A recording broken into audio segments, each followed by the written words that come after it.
ରାଧେ ରାଧେ ସାଙ୍ଗମାନେ, ମୁଁ ମାମୁନି ସ୍ୱାଗତ କରୁଛି ମୋର ୟୁଟ୍ୟୁବ୍ ଚ୍ୟାନେଲ୍ ଗଞ୍ଜାମ ଝିଅ କନ୍ଧମାଳ ବୋହୂକୁ। ତ ସାଙ୍ଗମାନେ, ଆପଣମାନେ କେମିତି ଅଛନ୍ତି? ମୁଁ ତ ବହୁତ ଭଲ ଅଛି। ମୁଁ ଆଶା କରୁଛି ଭଗବାନଙ୍କ ଦୟାରୁ ଆପଣମାନେ ବି ବହୁତ ଭଲରେ ଥିବେ। ତ ସାଙ୍ଗମାନେ, ମୋର ପେଣ୍ଡିଂ ଥିବା ଏଇ ବାହାଘର ଭିଡ଼ିଓ ଗୁଡ଼ିକ ବର୍ତ୍ତମାନ ଆସିଯିବ। ଆଉ ବର୍ତ୍ତମାନ ଆମର ଏଇଟା କ'ଣ ଚାଲିଛି ଦେଖି ନିଅନ୍ତୁ। କ'ଣ ଚାଲିଥିବେ କୁହନ୍ତୁ ତ? ଆପଣମାନେ ତ ଭିଡ଼ିଓ ଦେଖି ଜାଣିପାରିବେନି ଯେ ଆମେ ମଙ୍ଗନ ପାଇଁ ଚାଲିଲୁ ମନ୍ଦିରକୁ। ତ ଚାଲନ୍ତୁ, ଆଉ ଆଜିର ଆମର ଏଇ ମଙ୍ଗନ ଭିଡ଼ିଓଟି କେମିତି କ'ଣ ଥିଲା ଆପଣମାନେ ଭିଡ଼ିଓଟି କଣ୍ଟିନ୍ୟୁ କରନ୍ତୁ ଆଉ ଦେଖନ୍ତୁ। ବହୁତ ମଜା ମଜଲିସ୍ ସବୁ କିଛି ଅଛି ଏଥିରେ। ତ ଆପଣମାନେ ପୁରା ଭିଡ଼ିଓଟି ଦେଖିଲେ ହିଁ ଆମେ ଯେମିତି ମଜା କରିଥିଲୁ ଆପଣମାନେ ବି ମୋ ଭିଡ଼ିଓ ଦେଖି ସେମିତି ମଜା କରିବେ। ତ ଚାଲନ୍ତୁ, ଭିଡ଼ିଓକୁ ଆପଣମାନେ କଣ୍ଟିନ୍ୟୁ କରନ୍ତୁ। ତ ମଙ୍ଗନ ପାଇଁ ଆମେ ପ୍ରଥମେ କ'ଣ କରିଥିଲୁ ନା, ସବୁ ସାମାନ ପତ୍ର ନେଇ ଆମେ ବାହାରି ଯାଇଥିଲୁ ମନ୍ଦିରକୁ ପୂଜା କରିବା ପାଇଁ। ମାନେ ମଙ୍ଗନ ପାଇଁ ଯାହା ବି ବର କନ୍ୟାଙ୍କର ଯାହା ବି ସାମାନ ସବୁ ନେଇକି ଆମେ ଚାଲି ଯାଇଥିଲୁ ମଙ୍ଗନ କରିବାକୁ। ତ ଜଣେ ଜଣେ ବି ଚାଲିଲୁ। ଇଏ ହେଉଛି ଆମ ସାହି, ଆଉ ଆମ ସାହିରେ ଆମେ ବର୍ତ୍ତମାନ ଚାଲିଲୁ ମଙ୍ଗନ କରିବା ପାଇଁ। ତ ତା ଭିତରେ ଆମର କ୍ୟାମେରାମ୍ୟାନ୍ ଫଟୋ ଉଠାଉଥିଲା, ଭିଡ଼ିଓ ବି ବନାଉଥିଲା। ସେ ଭିତରେ ମୋର ବି ଭିଡ଼ିଓ କଣ୍ଟିନ୍ୟୁ ଚାଲିଥିଲା। ତ ଆପଣମାନେ ଦେଖନ୍ତୁ, ଏମିତି ଜଣେ ଜଣେ ଯାଇଥିଲୁ। ତ ତାପରେ ମଝିରେ ଆମେ ଫଟୋ ଗୋଟେ ବି ନେଇଯାଉଥିଲୁ। ଯେଉଁଠି ଷ୍ଟ୍ରିଟ୍ ଲାଇଟ୍ ପଡ଼ିଛି ସେ ଜାଗାରେ ଭଲ ଫଟୋ ଆସିବ, ତ ସେଇ ଜାଗା ଦେଖିକି ଫଟୋ ବି ଉଠେଇ ନେଉଥିଲୁ। ତ ତାପରେ ଏମିତି ଆସିବା ଭିତରେ ଆମେ ମାର୍କେଟକୁ ପଳେଇ ଆସିଥିଲୁ। ଯେହେତୁ ମାର୍କେଟ ଦେଇକି ଆମକୁ ମନ୍ଦିର ଯିବାକୁ ପଡ଼ିବ, ତ ମାର୍କେଟ ଦେଇକି ଆମେ ବର୍ତ୍ତମାନ ଚାଲିଲୁ।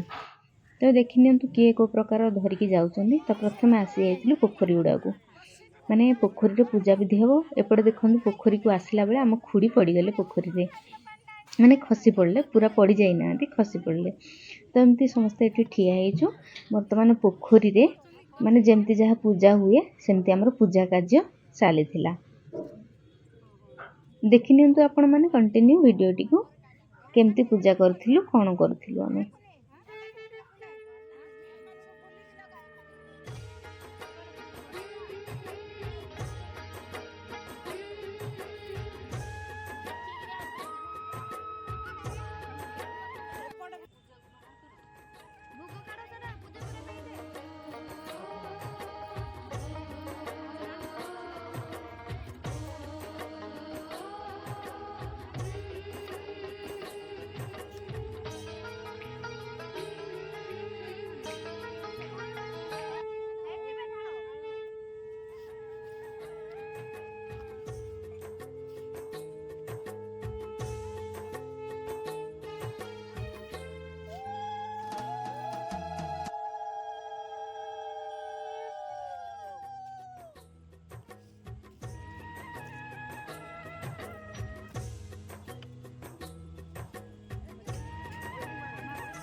ଆମର ବର୍ତ୍ତମାନ ପୋଖରୀର ପୂଜା କେମିତି ହେଲା ଆପଣମାନେ ତ ଦେଖିଲେ।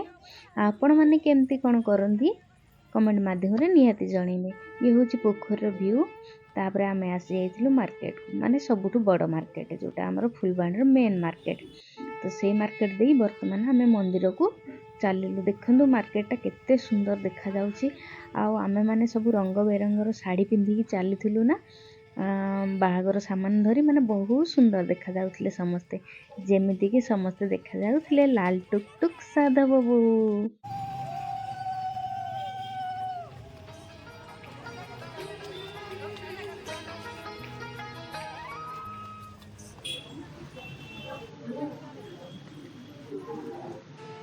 ତାପରେ ଆମେ ଏତେ ସମୟ ଚାଲିବାର ବର୍ତ୍ତମାନ ଅନ୍ତ ଘଟିଯାଇଛି। ଆମେ ବର୍ତ୍ତମାନ ଆସି ପହଞ୍ଚି ଯାଇଛୁ ଫୁଲବାଣୀର ମା ବ୍ରାହ୍ମଣୀ ଦେବୀ ମନ୍ଦିରରେ।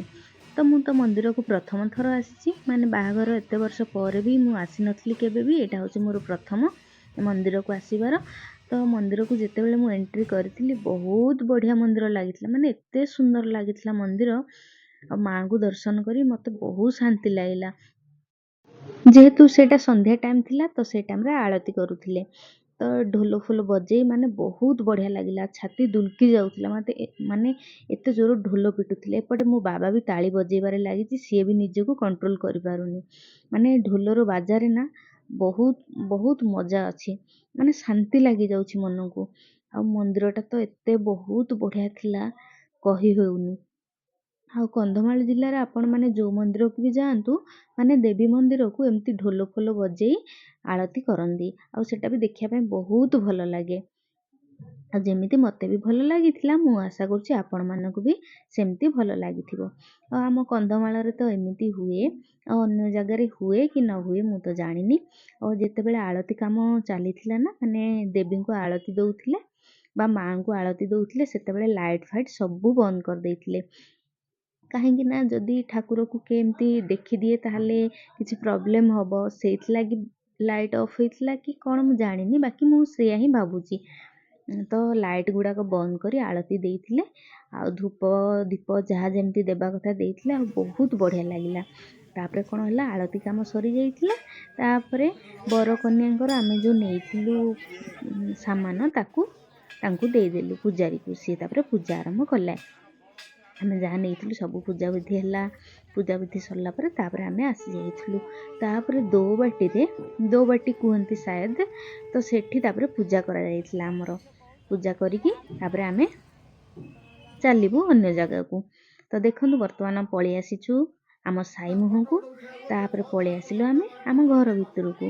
ତାପରେ କ'ଣ ଆରମ୍ଭ ହେଲା, ଆପଣମାନେ ଭିଡ଼ିଓଟି ଦେଖନ୍ତୁ, ଆପଣ ତାପରେ ଜାଣିପାରିବେ ଯେ କ'ଣ ହେଲା ତାପରେ ଘରେ ଆସିକି। ମାନେ ଆପରେ ନା ବହୁତ ମଜାମସ୍ତି ଅଛି। ଯେମିତି ଆମେ ମଜାମସ୍ତି କରିଛୁ, ଆପଣମାନେ ବି ଭିଡ଼ିଓଟି ଦେଖି ସେମିତି ମଜା କରିବେ ବୋଲି ମୋର ଆଶା ଅଛି।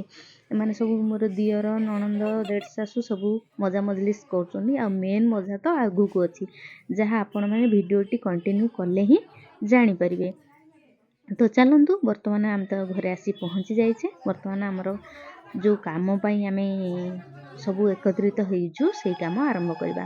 ତ ଇଏ ହେଉଛନ୍ତି ଆମର ବର, ମାନେ ଆମ ବରକୁ ତ ମୁଁ ଦେଖେଇ ନଥିଲି, ମାନେ ମୋ ଦିଅର, ତାଙ୍କର ହେଉଛି ବାହାଘର, ମାନେ ମୋ ପିଇସି ଶାଶୁଙ୍କ ବଡ଼ ପୁଅ, ଯାହାକି ମୁଁ ଆପଣମାନଙ୍କୁ ଆଗରୁ ବି ଜଣେଇ ନଥିଲି କି କାହାର ବାହାଘର ହେଉଛି କ'ଣ। ତ ଇଏ ହେଉଛନ୍ତି ଆମର ବର। ଆଉ ଜଣେ ଯେଉଁ ଅଳତା ଲଗାଉଛନ୍ତି ସିଏ କ'ଣ ନା ବରଙ୍କ ଭାଇ, ସିଏ ବି କହିଲେ ମୁଁ ବି ଅଳତା ଲଗେଇବି, ତ ତାଙ୍କୁ ବି ଅଳତା ଲଗାଯାଉଛି।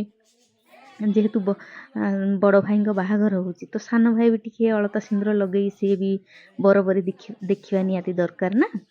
ତ ସିଏ ବି ଅଳତା ସିନ୍ଦୁର ଲଗାଉଛନ୍ତି। ଆମ ବରକୁ ଭଲ ଭାବରେ ଦେଖି ନିଅନ୍ତୁ। ଇଏ ହେଉଛନ୍ତି ଆମର ବର, ମାନେ ଆମର ପୁଅ ଯାହାର କି ବାହାଘର ହେବ। ତ ଏମିତି ଥିଲା। ବର୍ତ୍ତମାନ ଆମର ବିରି ମୁଗ ଚୁରା ହେବ, ହଳଦୀ ଲଗା ହେବ, ବାଡ଼ୁଅ ପାଣି ଗାଧା ହେବ, ଏଇସବୁ କାମ ବର୍ତ୍ତମାନ ଚାଲିବ। ତ ଚାଲନ୍ତୁ, ଆପଣମାନେ ଭିଡ଼ିଓଟି କଣ୍ଟିନ୍ୟୁ କରନ୍ତୁ ଆଉ ଦେଖନ୍ତୁ।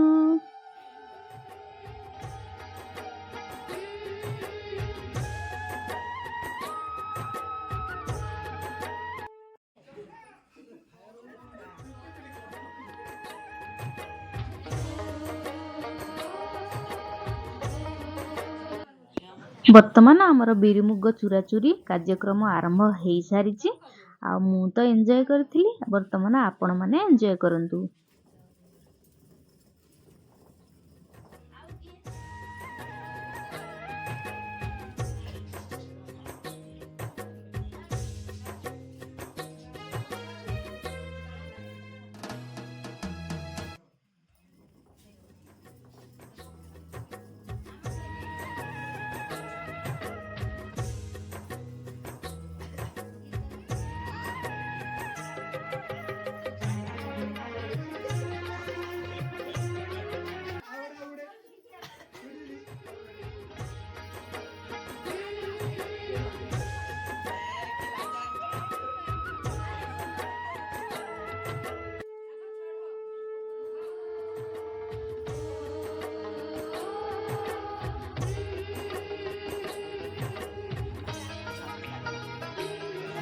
ବର୍ତ୍ତମାନ ନାଟକର ମେନ୍ ସିନ୍ ଆରମ୍ଭ ହେବାକୁ ଯାଉଛି। ମାନେ କ'ଣ ବୁଝିପାରୁନାହାନ୍ତି ନା, ବାହାଘରର ମେନ୍ ସିନ୍ ଆରମ୍ଭ ହେବାକୁ ଯାଉଛି।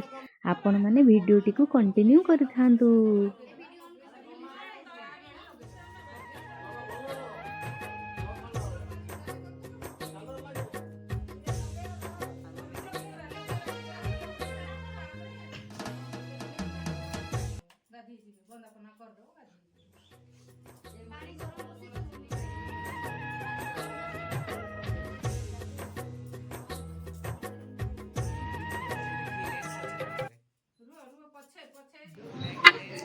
ବିଚାରା ମୋ ଦିଅରକୁ କ'ଣ କରିଛନ୍ତି ଦେଖନ୍ତୁ ତାଙ୍କ ମୁହଁକୁ, ବିଚାରା ଦୁଃଖ ଲାଗୁଛି।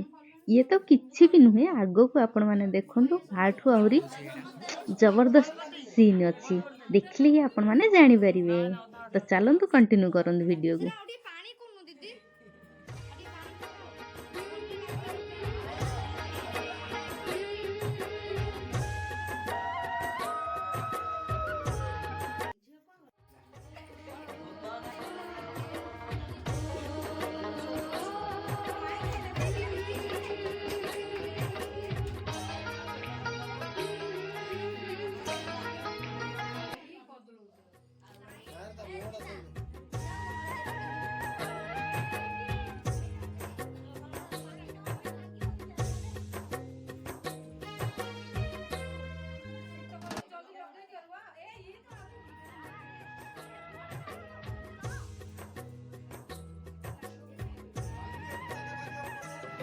ଦିଦି ବିଚାରା ପିଲାଟାକୁ ଟିକେ ଦୟା କର, କାହିଁକି ଏମିତି ଲଗଉଛ?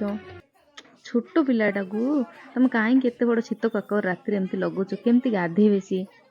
ତାପରେ ଆସିଯାଇଥିଲେ ଦି ସଙ୍ଗାତ ବି ଏଠି ମଜା ମଜଲିସ୍ କରୁଛନ୍ତି। ତ ମୋ ପିଇଶାଶୁ ଆଉ ତାଙ୍କ ସଙ୍ଗାତ। ତାପରେ ଆସିଯାଇଥିଲା ମୋ ପାଳି। ଯେତେବେଳେ ମୋ ପାଳି ପଡ଼ିଛି ମୁଁ କାହିଁକି ଯେ ଛାଡ଼ୁଥିଲି, ଜୀବନରେ ତ ଥରେ ପାଳି ମିଳେ ନା ଏମିତି ଲଗେଇବା ପାଇଁ ଦିଅର ମାନଙ୍କୁ, ତ ଛାଡ଼ିବି କାହିଁକି? ମୁଁ ବି ପୁରା ଦେହ ମୁଣ୍ଡ ରଗଡ଼ି ଲଗେଇ ଦେଇଥିଲି। ଆଜି ଶୀତ କାକର, ଏତେ ବଡ଼ ଶୀତ କାକରରେ ଗାଧେଇଲେ ହିଁ ଜାଣିବେ ତାର ମଜା କ'ଣ। ତ ମୋ ପାଳି ଯେତେବେଳେ ମିଳିଛି ମୁଁ କାହିଁକି ଛାଡ଼ୁଛି। ତାପରେ ମୁଁ ବି ରଗଡ଼ି ଦେହ ମୁଣ୍ଡ ସବୁ ଲଗେଇ ଦେଇଥିଲି ହଳଦୀ। ତ ଦେଖନ୍ତୁ ସମସ୍ତେ ହଳଦୀ ବସନ୍ତ ହେଇଯାଇଛନ୍ତି। ଆମ ଦିଅରକୁ ତ ପୁରା ହଳଦୀ ବସନ୍ତ, ନାଇଁ ହଳଦୀ ବସନ୍ତ ନା ବାସନ୍ତୀ, ହଁ ସେ ଯାହା ବି ହଉ, ମୁଁ ହଳଦୀ ବସନ୍ତ ବନେଇ ଦେଇଥିଲି ତାଙ୍କୁ। ତ ଚାଲନ୍ତୁ ଦେଖନ୍ତୁ ହଳଦୀ ବସନ୍ତକୁ କେମିତି ବସିଛନ୍ତି ଆମର ହଳଦୀ ବସନ୍ତ। ଆଉ ମୋ ପାଳି ଯେତେବେଳେ ପଡ଼ିଛି ଛାଡ଼ୁଛି କି ମୁଁ। ତ ଚାଲନ୍ତୁ ଦେଖନ୍ତୁ, ଏମିତି ଆମର ଦିଅରକୁ ହଳଦୀ ବସନ୍ତ ମୁଁ ବନେଇ ନେଇଥିଲି। ଆଉ ସମସ୍ତଙ୍କ ଘରେ ଏମିତି ବାହାଘର ଟାଇମ୍ରେ ଏମିତି ହଳଦୀ ବସନ୍ତ ବନେଇଥାନ୍ତି।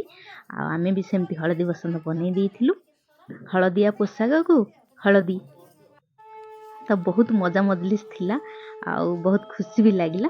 ଆଉ ଚାଲନ୍ତୁ ଭିଡ଼ିଓଟି ଏତିକିରେ ତ ମଜା ମଜଲିସ୍ ସରିନି, ଆହୁରି ଆଗକୁ ଅଛି। ଆପଣମାନେ ଭିଡ଼ିଓଟି କଣ୍ଟିନ୍ୟୁ କଲେ ହିଁ ଜାଣିପାରିବେ। ତ ଚାଲନ୍ତୁ ଦେଖନ୍ତୁ ଭିଡ଼ିଓକୁ। ତ ଏହିପରି ଭାବରେ ଯେତେବେଳେ ହଳଦୀ ଲଗାଲଗି କାର୍ଯ୍ୟକ୍ରମ ଶେଷ ହୋଇଯାଇଥିଲା, ତାପରେ ଆମର ଆଉ ଗୋଟେ କାର୍ଯ୍ୟ ଆରମ୍ଭ ହୋଇଯାଇଥିଲା କି ବନ୍ଦାପନା କରିବା। ତ ସେଇଠି ଯେଉଁମାନେ ବି ବଡ଼ ବଡ଼ ଲୋକମାନେ ଥିଲେ ବା ଅତିଥିମାନେ ଥିଲେ ବା ଗୁରୁଜନମାନେ ଥିଲେ, ତ ସମସ୍ତେ ମୋ ଦିଅରକୁ ଜଣେ ଜଣେ କରିକି ବନ୍ଦେଇ ନେଉଛନ୍ତି। ବନ୍ଦେଇଲା ପରେ ତାପରେ ଅନ୍ୟ କିଛି କାର୍ଯ୍ୟକ୍ରମ ଆରମ୍ଭ ହେବ। ତ ଚାଲନ୍ତୁ ଦେଖିନିଅନ୍ତୁ, ଦିଅରକୁ ବନ୍ଦାବନ୍ଦି ତ ଚାଲିଛି। ଆଉ ତା ଭିତରେ ବି ମଜା ମଜଲିସ୍ ଆଗ ପଛ ଲୋକମାନେ ସବୁ କରୁଛନ୍ତି। ମାନେ କିଛି ପ୍ଲାନିଂ ପକେଇ ସାରିଲେଣି। ଆଗ ପଛ ଯେଉଁ ଲୋକମାନେ ଅଛନ୍ତି ନା ପଛପଟେ ଯେଉଁ ଦିଅର ନଣନ୍ଦ ଏମାନେ ଅଛନ୍ତି, କିଛି ପ୍ଲାନିଂ ପକେଇଛନ୍ତି। ମାନେ ସେ ପ୍ଲାନିଂ ବିଷୟରେ ତ ଆମେ କିଛି ବି ଜାଣିନଥିଲୁ। ତ ଭିଡ଼ିଓଟି ଆପଣମାନେ କଣ୍ଟିନ୍ୟୁ କରନ୍ତୁ, କରିଲେ ହିଁ ଦେଖିପାରିବେ ବିଚାରା ଆମମାନଙ୍କୁ କ'ଣ କରିଥିଲେ। ଏତେ ବଡ଼ ଷଡ଼ଯନ୍ତ୍ର ଦେଖନ୍ତୁ। ଆମେ ତ ନର୍ମାଲ ଟିକେ ହଳଦୀ ଲଗେଇ ଦେଉଛୁ ଦିଅର ନଣନ୍ଦ, କିନ୍ତୁ ପଛରେ ଦେଖି ନିଅନ୍ତୁ ଏତେ ବଡ଼ ଷଡ଼ଯନ୍ତ୍ର ଚାଲିଥିଲା ବୋଲି ଆମେ ଜାଣିନଥିଲୁ। ଦେଖି ନିଅନ୍ତୁ ମୋର ଅବସ୍ଥା କ'ଣ କରିଛନ୍ତି ମୋ ନଣନ୍ଦ ସୁଇଟି, ଦେଖି ନିଅନ୍ତୁ ବିଚାରି ମୋ ମୁହଁକୁ କ'ଣ ବନେଇ ଦେଲେ। ଏତେ ବଡ଼ ଷଡ଼ଯନ୍ତ୍ର ମୁଁ ଯଦି ଆଗରୁ ଜାଣିଥାନ୍ତି, କ'ଣ କରିବା ସାଙ୍ଗମାନେ, ଦେଖି ନିଅନ୍ତୁ। ଓ କି କଷ୍ଟ, କି ଦୁଃଖ। ହେ ଭଗବାନ, ହେ ପ୍ରଭୁ ରକ୍ଷା କର। କୋଉଠି ଅଛ ପ୍ରଭୁ, ରକ୍ଷା କର। ତମେ ହିଁ ସାହା ଭରସା। ଦେଖିନିଅ କ'ଣ ହେଇଛି ଆମ ଅବସ୍ଥା, କ'ଣ କରିବା। ତାପରେ ଏତେ ମଜା ମଜଲିସ୍ ଭିତରେ ବାଡ଼ୁଅ ପାଣି ଟିକେ ସମସ୍ତେ ଛିଞ୍ଚି ନେଇଗଲେ। ଯେହେତୁ ଶୀତ ରାତି ଥିଲା ତ ଟିକେ ଛିଞ୍ଚି ନେଇଗଲେ। ତାପରେ ଏପଟେ ଆମ ବୋଉ ପିଲାକୁ ବି ଟିକେ ହଳଦୀ ଲଗା ହେଇଯାଉଛି। ବହୁତ ରାତି ହେଇଯାଇଥିଲା ତ ଟିକେ ହଳଦୀ ଲଗା ଆରମ୍ଭ ହେଇଯାଇଛି। ତ ଏମିତି ହଳଦୀ ଲଗେଇ ତାପରେ ସେ ଗାଧେଇ ନେଇଯିବେ। ତ ସାଙ୍ଗମାନେ ଆଜିର ମୋର ଏଇ ମଙ୍ଗନ ଭିଡ଼ିଓଟି ଆପଣମାନଙ୍କୁ କେମିତି କ'ଣ ଲାଗିଛି କମେଣ୍ଟ ମାଧ୍ୟମରେ ନିହାତି ଜଣେଇବେ। ଆଉ ଭିଡ଼ିଓଟି ଭଲ ଲାଗିଥିଲେ ଲାଇକ୍, ସେୟାର, ସବସ୍କ୍ରାଇବ୍ ନିହାତି କରିଦେବେ। ମୋ ଚ୍ୟାନେଲ୍ ନା ମୁଁ ପୁଣି ଥରେ ଆପଣମାନଙ୍କୁ କହିଦେଉଛି, ଗଞ୍ଜାମ ଝିଅ କନ୍ଧମାଳ ବୋହୂ। तो ସାଙ୍ଗମାନେ ମୋତେ ବହୁତ ସାରା ଭଲ ପାଇବା ଦିଅନ୍ତୁ। ଆପଣଙ୍କ ଭଲ ପାଇବା ପାଇ ମୁଁ ଆଗକୁ ବଢ଼ିବି ଆଉ ଏମିତି ମଜାଦାର ଭଲ ଭଲ ଭିଡ଼ିଓ ଆପଣମାନଙ୍କୁ ପାଖକୁ ନେଇକି ଆସିବି ଆଉ ମୁଁ ମଜା କରିବି, ଆପଣମାନେ ବି ବହୁତ ମଜା କରିବେ। ତ ଚାଲନ୍ତୁ ସାଙ୍ଗମାନେ, ଭିଡ଼ିଓଟି ମୁଁ ଏଇଠୁ ରଖୁଛି। ତ ରହିଲି ସାଙ୍ଗମାନେ, ରାଧେ ରାଧେ।